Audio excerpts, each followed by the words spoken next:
Nope. Okay. All right. Hey.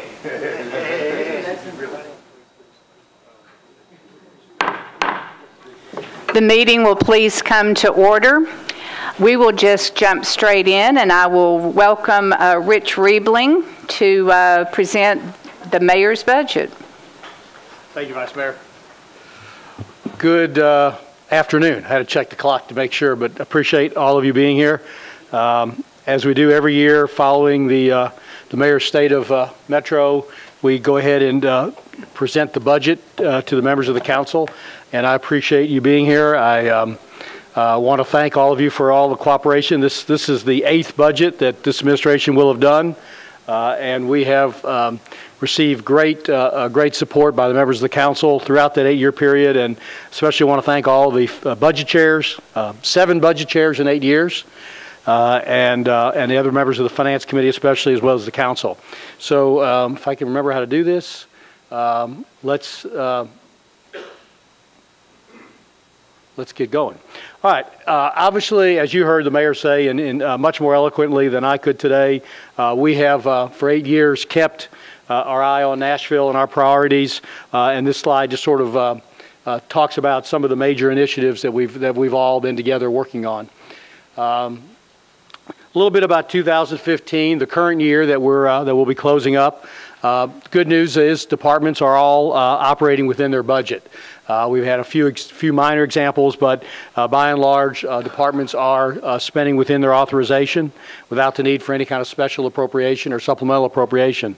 One of our ongoing goals is to rebuild the reserves. And I think this is something that we need to think about now, and it'll come up later in the presentation. But just for an example, and you'll see more of this, but when we met this time last year and we talked about our fiscal situation, we thought we'd have about $103 million in our rainy day fund, 3 operating funds, by the end of fiscal 15. In fact, our current estimates are that we will have $166 million in our reserves at the end of fiscal 15, some $63 million more than what we projected when we completed the budget in 2014.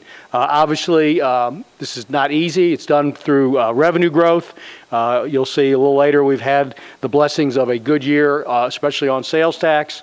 But I think always important is that we continue to manage and control expenditures, all designed to maintain and keep our AA bond rating, which has been consistent in our message throughout. So when we met with departments back in January and started the annual budget process, we asked them to look at a 3% cut scenario.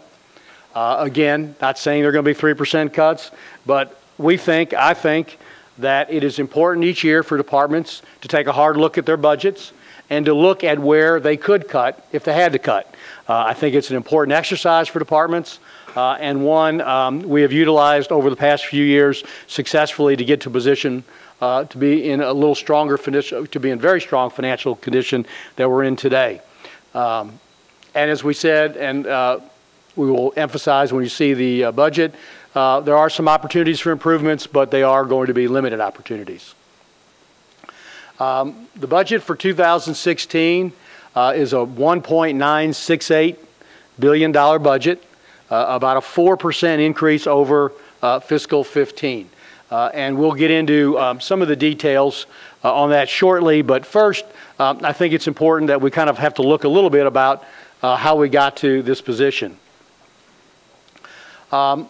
I think it's important to always look at historical contexts, and I think this slide is interesting for a couple reasons. I think it just shows the past 2 8-year cycles, 2 administrations, and so we look at kind of the revenue and the size of the budget. As you can see, that the budget growth in the last 8 years is significantly below the budget growth the prior 8 years. A lot of factors for that, which we could talk about, but I think an important message is, and I think one that that we've tried to carry throughout, is that we thought it was necessary to really slow down the growth in government spending. And we think we've done that, and we've done that without impacting services, I think pretty successfully. I think it's always important to look at schools because they are obviously the single biggest part of our budget and will continue to be not only one of the largest parts of our budget, but also obviously one of the most important parts. As you can see, we continue to see a good steady growth in our school funding. And just as a context, that the school budget has effectively doubled in the 16 years, the last two administrations. So obviously a lot of our, I don't want to say discretionary dollars, but a lot of our growth has gone towards spending for schools, rightfully so. And I think, as the mayor said today, I think we're starting to see some real good results from that spending. Kind of again, looking at property taxes, you know, we've seen a much lower growth in property tax revenue this 8 years than we had in the 8 years prior to that. Part of that is recession related, but I would tell you that most of that is because we only raised property taxes once in that 8-year period, and historically administrations have raised taxes twice in an 8-year period. So you can see the impact of only one tax increase versus two. And yet, you know, I would argue that we've been able to fund our priorities and keep our city moving forward with less property tax growth than we've seen in prior years. And then finally, sales tax. Obviously, as you look at the numbers from what we budgeted for fiscal 15 to what we're budgeting for fiscal 16, some $36 million in growth in sales tax. We have seen, you know, a 30% plus growth in sales tax since the recession in 2008 and 2009. Clearly, people are spending money, and that's not just citizens, but that's people moving here. We have more residents, we have growth in population, and we have a large number of tourists, a growing number of tourists who are spending money. And so we're seeing large growth in sales tax, and we think we will continue to see some good growth in sales tax in the coming years. And I think it's also important, and I think it would be inappropriate not to talk about our pension fund. Again, I think we have maintained a good, solid position in this fund. As you can see, the fund has grown by more than $500 million. And I might add, that's with taking into considerations some significant losses in 2008, 9, and 10. The fund actually lost 20–30% of its value during that period of time. And subsequent to that, we've been able to rebuild the fund by broadening our investment strategy, trying to be more risk adverse, and taking advantages of new opportunities in the markets. We are nearly 90% funded, which on an actuarial level would put us near in the top percentage of communities across the country. This is a very strong pension fund, one we take serious, and I'm proud to say we'll leave with a pension funding, you know, close to 90%, despite going through some very difficult times. You will also see in a few minutes, we're going to be able to take advantage of that this year. We're going to see our pension contribution, actually actuarial required contribution, actually decline significantly this year, which will enable us to use that money to invest in our employees in a different way in salaries. An issue that is not resolved, but one that I think has to be on the table, continue to be at the table and always looked at, is our OPEB obligations. This is our other post-employee retirement benefits, which essentially is health insurance for our retirees. As you can see, we have an unfunded liability of almost $2.5 billion and continues to grow. This is even after taking into consideration some of the changes which all of you helped and voted to adopt a couple of years ago. We're still seeing this number grow. And it's an issue that, you know, we're paying our required amount on an annual basis, but we're not dipping into the unfunded piece. We're just meeting our annual requirements, but we still have significant liability, as you can see. Study and Formulating Committee is looking at these issues right now. They're going to meet again in a couple weeks. They may have some recommendations for the future. I want to emphasize this would only impact future employees. Nothing on the table, nothing being considered would have any impact on current employees or current retirees. So let me say that one more time because I know there's always some confusion on that. Nothing under consideration would have any impact any current employee or any future employee, only prospective employees going forward. But as you can see, a big number. I've included for your review, and I won't go through it, sort of a year-by-year budget, some of the things that we've done on an annual basis. And Vice Mayor has said that it's in their reports and they can read it, and I don't need to go over each one of the years. But I thought for those who've been on the council for 8 years and those who've been on just for 4 years, I think it's important to look at some of the steps that we've taken every year to control cost and to make targeted improvements in areas that we thought were important for the city. As you can see in the early years, as we got into the recession, we had to make some significant reductions in some of the departments. And we did so, I think, strategically and without cutting direct services. And then, I look at 2011 when we had the choice of raising taxes in the middle of a recession, making significant cutbacks to services, or doing some debt restructuring. With the council's support, we chose the debt restructuring. Stand by it, was the right thing to do at the time, and history, I think, will prove it right. But we together worked to get through that problem. And then obviously as we come out of the recession, we start seeing some increase in departmental spending. Again, targeted spending. We see a property tax increase, a small property tax increase, relatively speaking, in 2013. And now, as we approach 14 and 15, a little more discretionary spending because revenues are starting to get a little better, and then finally brings us to where we are today. But I show this for a reason. I think it's important.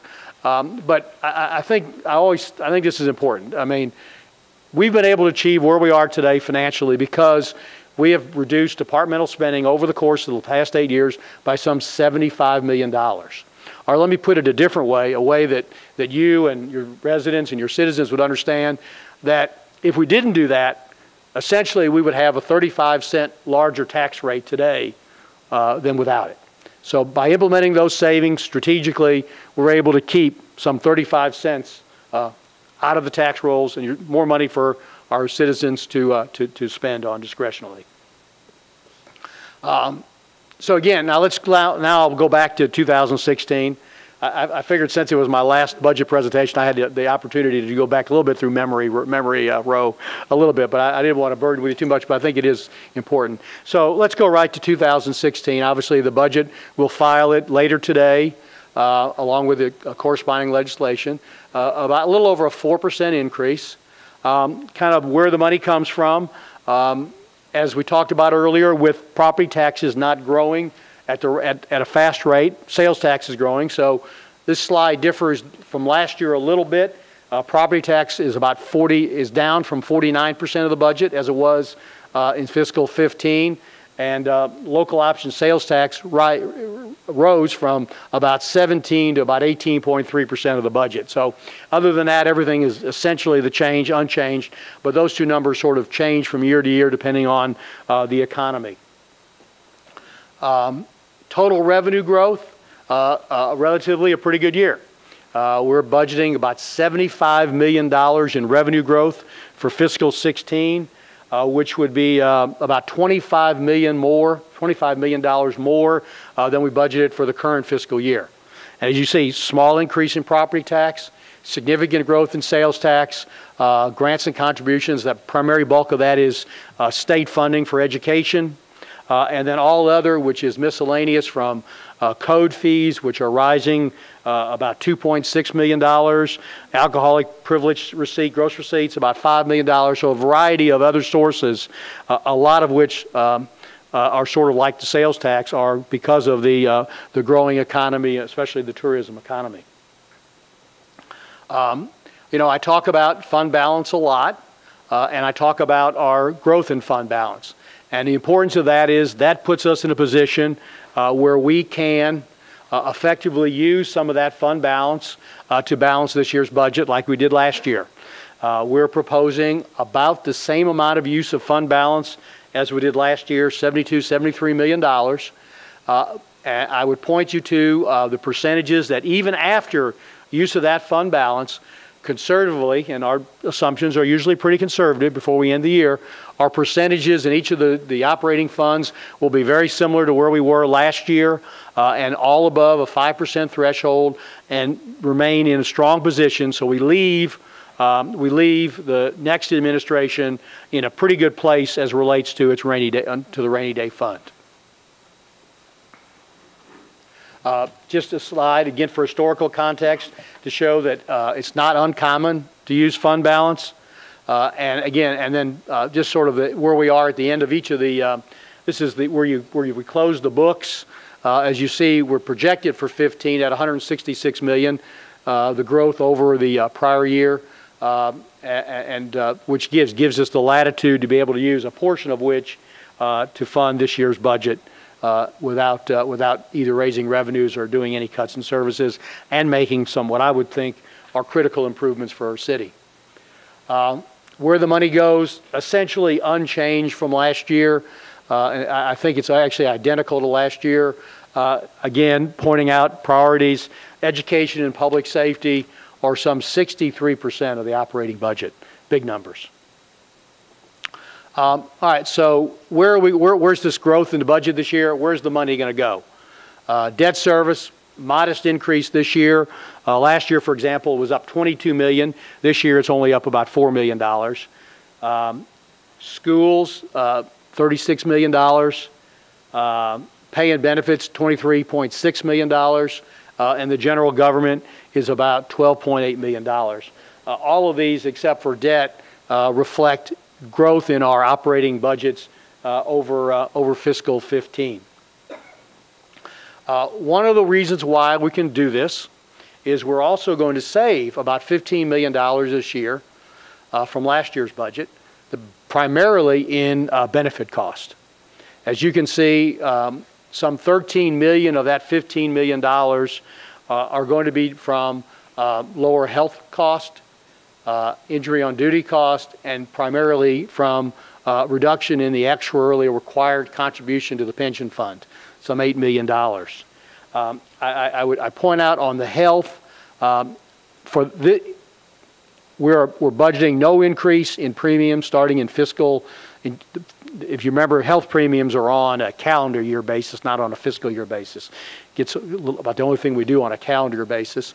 So for the past 2 years, we have not increased health care premiums on the employees or on the government, which I think is pretty unprecedented if you look around the country and look at where health premiums are going. And we're suggesting that because of the healthy reserves we have in our medical trust fund, we will not have to raise premiums again this year. So I think to employees, who have historically been seeing a 3, 4, 5, 6%, if not more, increase annually on their health cost, again, this means less money coming out of their paychecks and more money they're going to have, in addition to the pay increases we'll talk about shortly. And the important thing also on the pension is we have now allocated for all the losses in the fund that we had back during the recession period. And so our actuaries are projecting that the current rate should stabilize at about the same level for the next several years. So it's not like we're taking advantage of a drop this year and we think it's going to go up a lot in the next couple years. Actuarial projections are that number should stay about at the same level as it is today for the next several years. By and large, most departments are receiving a status quo budget, which means they're not getting any cuts and they're not getting any improvements. As you look at the slides and some of the things we've done over the past several years, I think we have taken, I hate ever to use the word fat out of departmental spending. I don't know what the right word is, but we've taken away a lot of the discretionary spending in departments. I think, from my position, I think most of the departments can operate on these levels in the years to come with some modest target improvements based on the priorities of the council and the next administrations. But I think the work we've done to get departments down to this level puts them in a good place going forward, and they can do the level of services in most cases without additional money going forward. Schools, obviously, has been, remains a top priority. I need to explain this a little bit just to make sure there's no confusion on schools. We're proposing an $810 million budget for schools, slightly below their request, but we believe gives them ample funds to make the improvements that they've proposed. It's about $2.5 million below their request, but again, a significant increase over the current fiscal year. Gets a little confusing. The school's budget last year was $790 million, but of that number, some $16 million of it was taken out of their operating budget and moved to their debt service budget. So they only had $773 or $774 million with which to operate on during the current fiscal year. And so, without getting bogged down in what percentages or what numbers, they will have $810 million to operate on for fiscal 16. So from an operating basis, it's some $36 million more than they had this year to operate on. From a budget basis, it's only about $20 million more to operate on. I'm sure that's confusing, and if you have questions, I hope I explained that. But again, big picture, we believe will allow schools to hire the 100 additional staffing needs for the various priorities that laid out by the school board and Dr. Register in their address to the mayor during his budget hearings. Again, for history's sake, because there's always some confusion as to what employees have received in sort of pay. We thought we'd put it on one slide so you all would have that for your knowledge. And you can see this has been since 2008 what employees have received, or in some cases not received, over the 8-year period. Here's what we're proposing for 2016. The mayor hit on a lot of it today in his early remarks. Is that obviously as part of this budget we have to fund the increases that we made last year. The pay increase was effective. The pay increase for the cost of living and the open range employees was effective January 1st. So we only had half year's money in the budget last year for that. So obviously we got to fund it next year for a full year. So that's about a $7 to $8 million part of the number. We're proposing a 2.5% cost of living adjustment for all employees. All employees would receive the 2.5% cost of living. All employees who are eligible for an increment would receive an increment during the course of the fiscal year. And then there'd be a 2% open range adjustment for employees who are not on increments but are classified as open range. And that works a little different from increments in that it's designed to give department heads some discretion. So they'll receive money for a 2% raise for those employees in their departments that are open range, but the department head will have some discretion as to what raises they give those employees. A high performer might get as much as 4%, and a low performer might not get anything. It'll be all done based on the department's guidelines. I think a better way long-term pay plan should move in that direction more. And I think this will give them the discretion to be able to do that. But we will cap it at 0 to 4, so everyone has potential for something depending on, again, departmental discretion. So when you look at all that, some employees could get 6.5% raise, some 4.5% raise, some 5.5% if they're under increments. And then the other big picture of this is we had a lot of discussion last year, and we made a commitment to the council that we were going to try to do something to deal with the compression issue for public safety, for the public safety officers. This is primarily those officers in public safety, firemen, police, and some sheriff personnel who came on board over the last several years and didn't get some increments during the period in which increments were not funded. So those employees, and there's about 1,000 of them, will essentially get during the course of 2016 a double increment. They'll get their normal 3% increment, and they will get a second 3% increment depending on when they were hired. The earlier hired employees will get it on July 1st.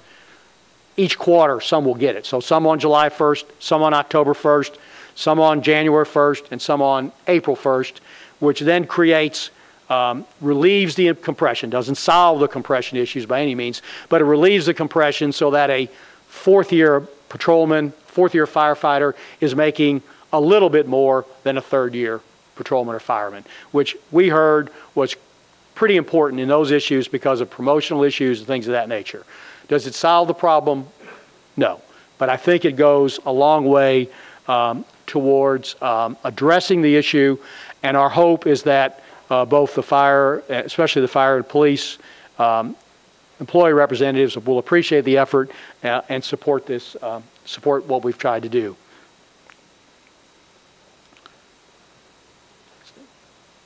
There we go. Turning to some of the subsidy areas, you know, as we've done the last several years, we're not looking at any subsidies in the budget for these three enterprise funds. We've heard both State Fair and Farmers Market indicate that they don't think they'll need one at all next year. And I think our job is to hold them to that task. Municipal Auditorium, a little bit more of a work in progress, but we hope to, we have efforts underway to try to minimize that going forward. Hospital Authority, as you can see, we're proposing a flat subsidy for the authority, which has been reduced some $15 million since we took office. What this means is that with the changes at Bordeaux, which, by the way, there maybe need to be some tweaking of the previously approved legislation dealing with our long-term care, which will come back to the council sometime before the end of this term. But what it means is with the reduction in cost in long-term care, more of the budget can go to General Hospital, which is something that we've tried to achieve and we've been successful at. Transit Authority, we're recommending about a $3.6 million increase. As you'll see in a moment, that takes its subsidy to about $40 million. Most of it is for the 2 BRT routes and then really just some miscellaneous employee cost and other operational needs. Obviously, the Transit Authority budget has grown a lot in the last 8 years. It's more than double. The numbers are pretty clear, the subsidy. Obviously, I say that again, we think it's important. I think all this community realizes that we need to find a mass transit solution long term. It's obviously something that a lot of mayoral candidates are talking about. I think this community recognizes the need. I think I put this in here to demonstrate while we've been able to fund it out of the general fund, as these costs continue to grow, there needs to be a longer term solution for how we fund transit. And that's going to be clearly one of, if not one of the top goals or needs of the next administration. In addition to the subsidy for the Transit Authority directly, that's the MT operation. You know, remember we also subsidize about $1.5 million a year for the commuter rail operation. It runs between here and Lebanon. And our dollar number for the regional, our share of the regional transportation budget, due to some loss to some federal money, is going to double this year. So we need to put more money in the hopper. Now, the other communities are going to put in more money as well to make up some of that slack as well. So all of the communities that contribute to the RTA are all having to put in more money into the RTA budget to keep the ride program working. Turning directly to the operating budget, as I said earlier, there wasn't a lot of room for a lot of improvements. So we target those that we think are the most important for the city, and we hope you'll share in some of our thoughts. Beer inspector, we've heard the plea. They've got more work. There's more places open up. There's more beer being sold. Fabian's grinning back there. He may be participating in some of that more beer. Oh no, he's not. Okay. But they are more than raising enough money to pay for their cost, and we felt it was appropriate that they get additional inspector this year. Elections, we recommended about a $292,000 increase in their budget. We are fully funding their request for the election, so the money they've asked for the early voting sites, for the day of voting sites, we have funded. It's in the budget. And in addition to that, we have heard the pleas for additional funding for poll workers and we're proposing that money in the budget for this year, as well as a couple other minor staff cost issues. Fire hall, we've got 2 new fire halls coming online, and with that comes additional cost. Health department, a $320,000 increase, a lot of which is in the area of animal control, adding some staffing at the animal care shelter, as well as expanding our dental services. We've heard from the health department and concur that that's a need, a growing need, and at our beautiful new Lentz Clinic, we think it's appropriate, good year to improve those services. Human resources, most of this we've already done, and this is just funding it for the year, the domestic partner services and the veterans outreach program, and we are including $50,000 to help implement, to hire consultants for the diversity advisory committee recommendations to start that study. ITS, most of this is contractual requirements. As I like to say, with all due respect to my friend Keith Urban, it's the gift that keeps on giving, ITS. It's, again, mostly contractual. A few additional personnel in areas that we think are needed, including staff to start to manage the open data program for the government. Parks, about $1.4 million. Most of it in just basic nuts and bolts park stuff. More people for grass cutting, mowing, repairs, things of that nature. Obviously, we've added a lot of land, a lot of parks, and they've been stretched. And this is an area that they need improvements, they need additional funding, and we're going to provide that. Library, $1.4 million. Mayor told you earlier. We're going to be able to open 3 of the regional centers on September 1st and the other 4 on January 1st. The 3 that are open on September 1st will be Southeast, Madison, and Bellevue. And the other 4, Bordeaux, would open on July 1st, but they're going through some construction now anyway, so it's better to wait until January 1st on that. So the other 4, Bordeaux, Hermitage, Edmondson, and Green Hills, will open on July 1st. I think this is the first time we'll have Friday hours since 2002 or 2003. Public Works, a lot of contractual increases, 2 new programs, the new South Convenience Center, has obviously operational cost, and then new downtown recycling cost. You might recall we already bought the equipment through 4% to put new recycling receptacles downtown, and obviously it'll take a little bit more money to operate that operation. And then finally, special events. We are, needless to say, the victim of our own success as it relates to special events. All of the events are growing. We're growing the events, and we're growing the number of events, and they take a lot of staffing. And so we have $800,000 for both police and the Emergency Communications Center to do additional staffing. One new initiative for which the legislation will be filed, which is to create the Office of Family Safety. The Domestic Violence Executive Committee looked at kind of where to locate this group that operates the Gene Crow Center and will be actively involved in the new Family Justice Center on Murfreesboro Road. And the conclusion was it really doesn't fit anywhere. It doesn't fit with the police. It doesn't fit with the DA. It doesn't really fit anywhere. And so there'll be legislation that creates this new office. There's a little increase in the budget. Most of the personnel are already on board. It's just a matter of they would now have their own budget rather than being really, I guess they really historically been more associated with the mayor's office. Obviously, domestic violence is something we take seriously, and we continue to provide support for that. You may have read the headline, the Tennessean yesterday, TBI crime reports. Half of the crime in Tennessee is domestic violence related. And that's in Tennessee. I don't know the numbers for Nashville, but obviously any domestic violence is too high, and it was felt that this is the best way to handle that. A few other recommendations that you'll see in the budget that I wanted to mention. Barnes Fund. I think you will see, when you look at the overall budget, a pretty strong commitment to affordable housing in this year's budget. There's $1 million in the budget for the Barnes Fund. There is, in addition to that, there's the budget ordinance would say that the $5 million, if the convention center is sold, will go to the Barnes Fund.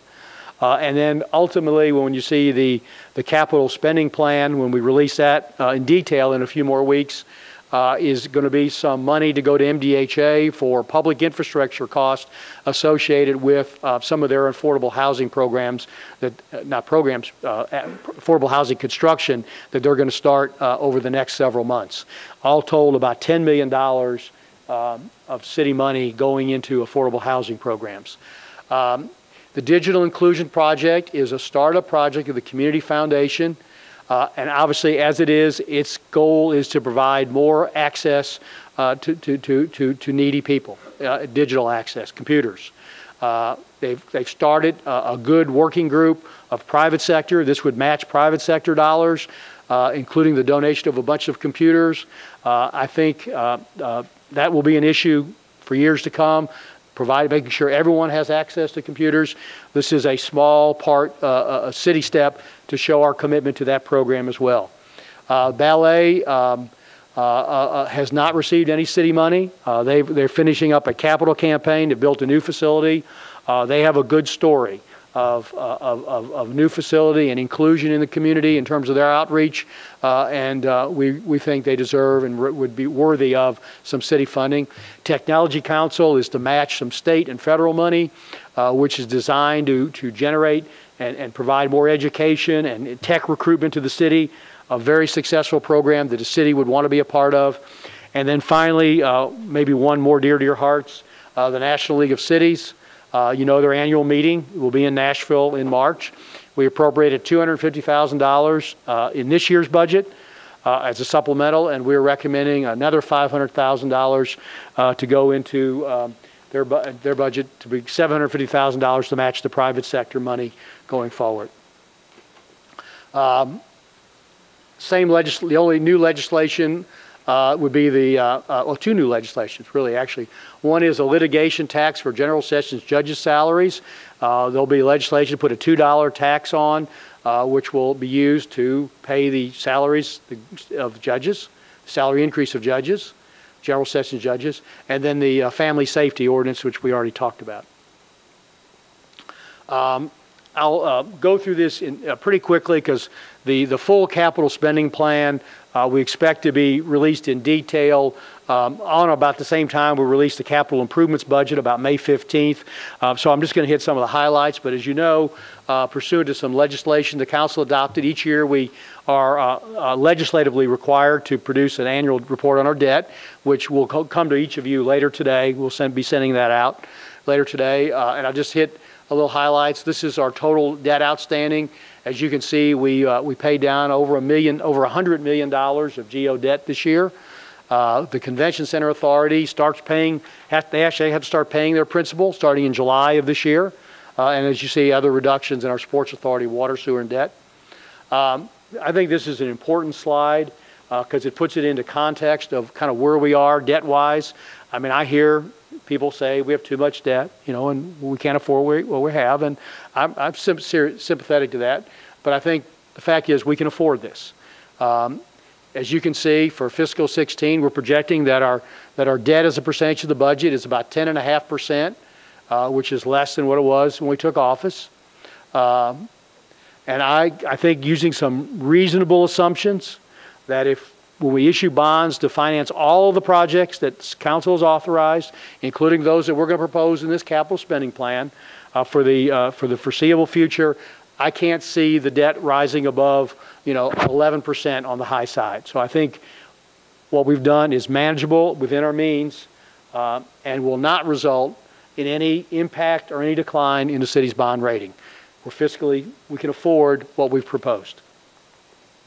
A slide that I think it shows you how we can do it is the fact that we pay off a good chunk of our principal every year. We're paying off debt. We're not just adding on new debt, we're also paying it off. Some 63% of our debt will be paid off in a 10-year period.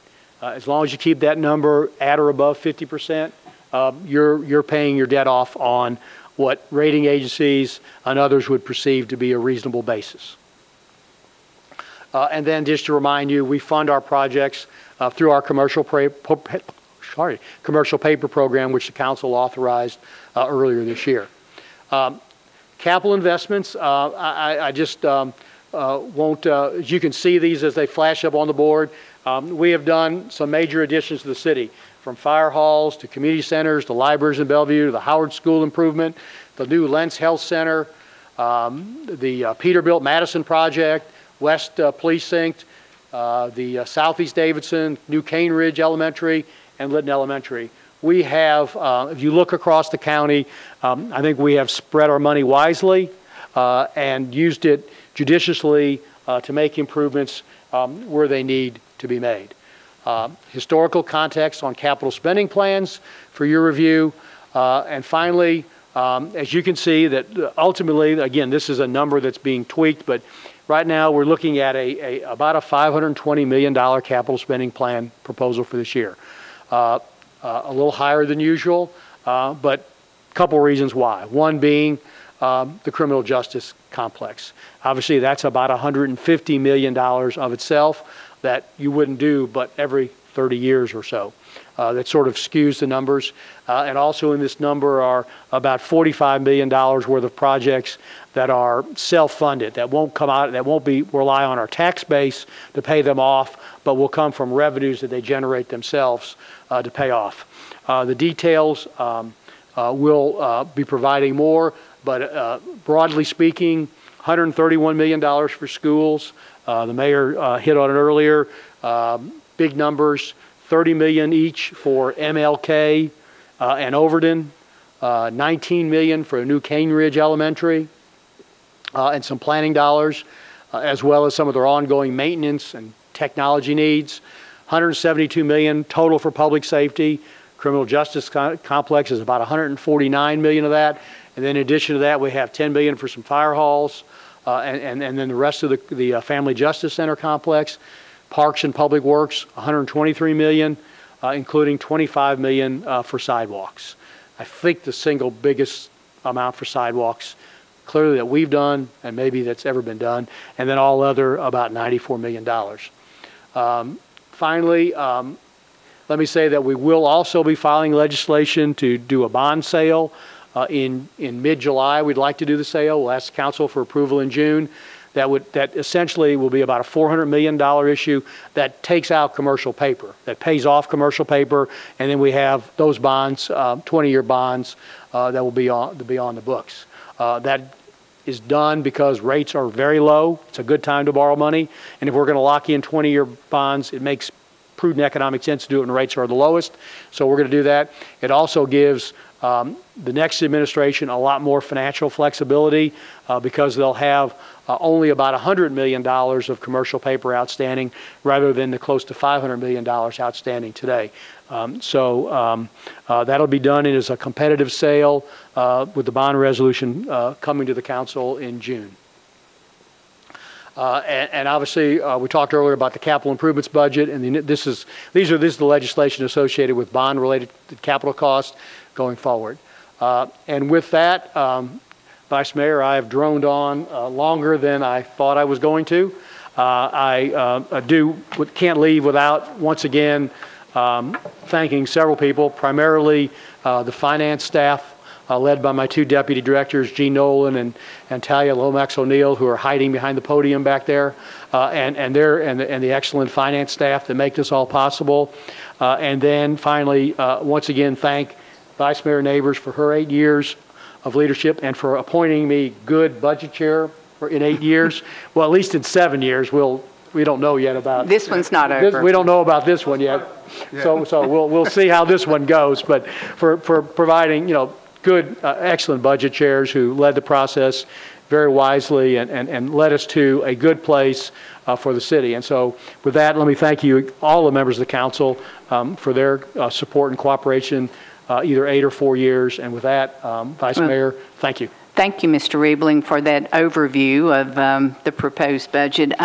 Councilman Pridemore, you want to say a little bit about the process for digging deeper into the details? And Yes, Vice Mayor, I appreciate the opportunity. First of all, thank you for those flattering words, Mr. Riebling. But I would encourage and I would like to see all members of council that I know we all have full-time jobs and other commitments from time to time, but please, if you have the opportunity, please make it a point to try to attend the budget hearings. Especially, there's so many questions during the year as we go along through the council through the process. We come up with questions about spending that may be or could be answered during the budget process, or financial items that could be budgeted or taken care of at this time instead of trying to work them out later on during the year. So I would encourage anyone, all members of council, to have the opportunity to attend and really let's go as deep as we can. This is our chance. This is be our opportunity to look into the budget and answer any questions, ask any questions, and get answers, anything we might have. Thank you. Thank you. Like I said, we look forward to getting the details, but Councilman Dominy. Thank you, Mr. Friedman. Could you answer a quick question? On page 6, we show almost a $2.5 billion unfunded liability on our pension obligations. No, that's on health care costs. On the health care costs? Okay. I was just wondering if, since we're having a savings in the pension of $8 million, could we not apply that to addressing the unfunded pension liabilities or that health cost? If we want to find $8 million, well, we'd have to take $8 million out of the operating budget, which means we'd either have to reduce budget's $8 million or take it out of pay raises or some other place. I mean, just frankly, $8 million is not going to solve the problem. No, I mean, this is an issue that we need to come up with a long-term solution. There's a lot of thoughts going on, a lot of different ways to do it, but it needs a more comprehensive look than a little bit of money is not really the way to address it. We're funding our obligations on an annual basis that come up, paying all our medical bills and things of that nature. But long term, we need to give a lot of reasoned thought to how we need to address this situation. I agree. Councilmember Stein. Mr. Riebling, the most complicated part of this is the explanation about schools. Will you take us through that a little bit and try to, the difference between the 22, the 20 we're doing, and the 38 or what? There are a lot of numbers there. Well, now I'm confused now. Okay. Yeah, it's simple. Let me try to say it again. So the last year, the council approved the school's operating budget of $790 million. But included in that $790 million was a transfer of $16 million to the debt service, school's debt service. So, Chris, I think I'm saying this right. If I say this wrong, help me out. So, technically speaking, schools had $773 or $774 million to operate on this current fiscal year. And so, their proposal was an $812 million budget for next year. And so what we're saying is we're giving them $810 million to operate on. So that's a $37 or so million increase to operate on. But if you look at the budget, it's just a $20 million increase in their overall budget because that transfer last year is not being done again this year. Thank you. Mr. Riebling, thank you again, and we are adjourned.